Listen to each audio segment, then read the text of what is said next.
When I'm out on the road, one of the things that does fascinate me is signals. More specifically, the lack of them. It does sometimes feel like nobody is signalling anymore. It is like for some drivers, flicking a little switch is too much effort to do. Is it laziness? Is it a lack of understanding?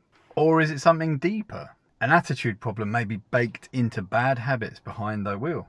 In this video, we're diving into something that most road users overlook, which is the power of those signals.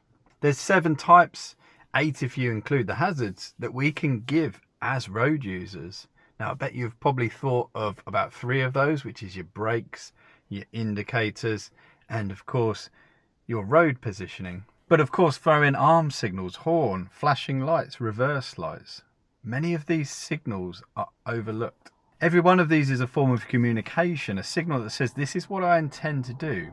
Work with me. So why do so many people skip them? Let's start with something simple, a give-way junction. It's a really common place that people don't bother to signal. Your road position can help and often does tell people where you're going. But is it enough? In this clip, my learner and I are being considerate and leaving space at a busy junction, a crossroad. The first car coming through is signalling, and that's great, but then nothing from the others, not a single one, puts a left signal to emerge at the give-way junction. This causes my learner to be naturally a little bit confused. They assume these people are going straight on, and the point of this is it's distracting. It takes my learner's focus away from looking for more important things, like a motorbike maybe filtering through the traffic. So what can we take away from that? If you're not signalling, you're clearly not thinking about how you can benefit other people. My learner certainly would have benefited from left signals there. What else are you not doing? Mirror checks, awareness, observations, speed checks.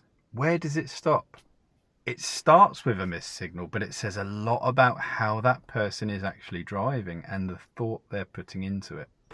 And moving on to traffic lights and roundabouts, one of the most common things I hear people say is, oh, I'm in a right-only lane, I don't need to signal.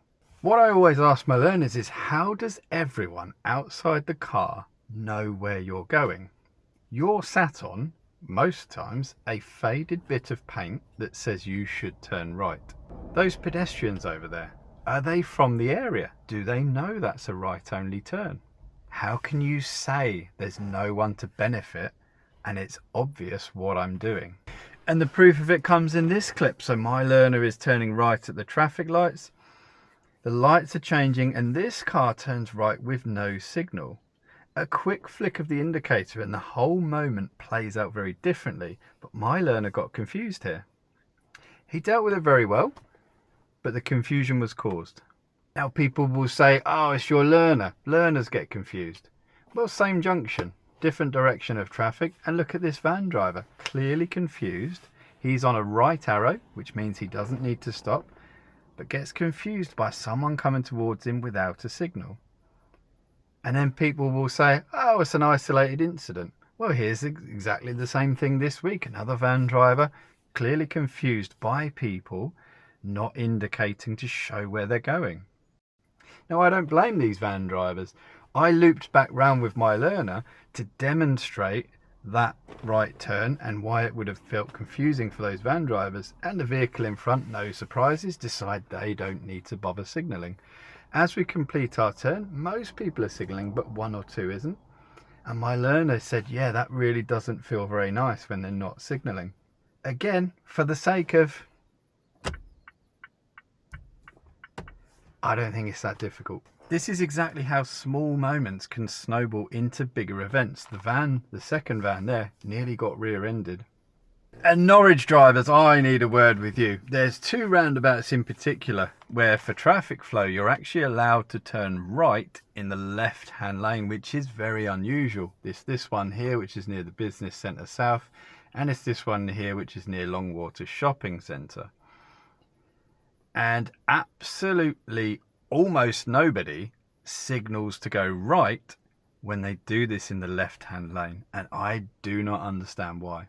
I feel like some people could be worried that it confuses people. They're going to move into the right-hand lane, but it's a hell of a lot more confusing, like these two people here deciding they don't need a signal to go right in the left-hand lane. Again, it shows very little thought in their driving, potentially gaps in their understanding. So let's change gears a little bit. Let's talk about electric vehicles. When I met Ray, he has a hybrid, and we talked about the fact that he can very quickly bring the car to a much lower speed without using his brake pedal. And we talked about the fact that a signal is therefore not provided to people behind us. In this clip, my learner reacts late. Not entirely her fault, she is learning, and she's following an electric vehicle that's slowing silently. A quick tap of the brake lights would have made all the difference here, but again, that requires a little bit of thought, maybe looking in your mirror, seeing that you've got traffic behind you, seeing that as a learner, and using those brake lights to help that learner understand what's happening. Yes, experienced drivers, I was looking further ahead and watching my learner's response, and it was a great teaching point, but it shows little consideration from the BMW driver. Again, if you can't be bothered or don't understand about sending that signal back, what else are you missing in your driving? And finally, a classic. Van driver spots a police officer on the bridge and sits in lane 2, full beams flashing, determined to save everyone from impending doom. He's on for the whole length of the bypass, 2 miles, and as we approach the end of the bypass, he's no doubt oblivious to the fact he's now starting to hold up the traffic. So determined in his good deed. Of course, the highway code says do not flash your lights for any reason apart from saying I am here. And some people will say, well, it's obvious what he's doing. My learner didn't think so. My learner found that incredibly distracting as I asked her, what do you think he's flashing those lights for? And people will say again, oh, it's only learners that get caught out by this. But is it? I remember about 2 years ago, similar situation, a Morrison's van sitting behind my learner on the dual carriageway, just flashing the lights like this guy.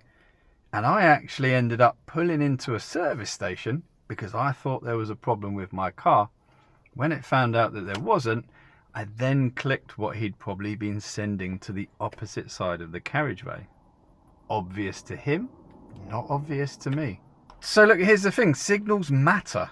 Instructors, we obsess about signals because it shows the right level of concentration. If the learner is giving an early signal, giving a well-timed signal, and not just the indicators, the road positioning, etc., etc., then we're happy because it shows they are thinking about other road users. It's very strange, this clip, if I can find it. If not, I had this roundabout here, we were coming up and my learner was turning right and he put quite a late signal on to the right, and this was from a video that I did a while ago, and I said to him, you'd probably look at an earlier signal there to help people in the left lane to know that you're going to stay in the right hand lane. And actually, of course, according to the highway code, they could then safely overtake you on the left. And I remember one comment to this day was, why are you teaching nonsense like this? The arrow says it's right only. Why are you teaching your learner to put a signal on? And doesn't that just say everything? If you don't hear the problem there, you're part of it. The scary part is, for me, it's not people like you and me that think about our signals that cause the problems out on the roads. It is the people that treat signals like they're optional. See a little bit of paint saying right only. I don't need to signal. And there's the confusion caused. And as I've said, if you're ignoring something as simple as an indicator, what else does that say about your driving? Thanks for watching. Let me know in the comments which signal you think you see missed the most. And if you found this useful, great. I'm happy to hear all about that. Hit the like button, hit the subscribe. It's good to have more and more people on board.